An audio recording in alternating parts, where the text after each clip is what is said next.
কিছু বলার জন্য। কবির ভাষায়, মা কথাটি ছোট্ট অতি জেনে রেখো ভাই, মায়ের মতো আপনজন ত্রিভুবনে নাই। মা একটি ছোট্ট শব্দ, এই শব্দের মধ্যে লুকিয়ে আছে পৃথিবীর সব মায়া, মমতা, নিঃস্বার্থ ভালোবাসা। যার হাত ধরে জীবনে প্রথম হাঁটতে শিখেছি, সে আর কেউ নয়, আমার মা।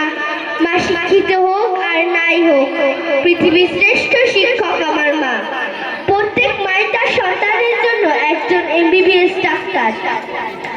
মা অসুস্থ হলে অসুস্থ হয় পুরো পরিবার। ভালোবাসতে সবাই পারে, মায়ের মতো না। আল্লাহ তাআলার দেওয়া শ্রেষ্ঠ উপহারই হলো মা। সেই মাকে কষ্ট দিও না।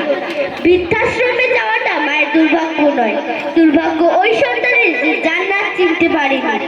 আল্লাহ তাআলা জান্নাতকেও মায়ের পায়ের নিচে রেখেছেন। চোখ বন্ধ করে যাকে বিশ্বাস করা যায়, সে আর কেউ নয়, আমার মা।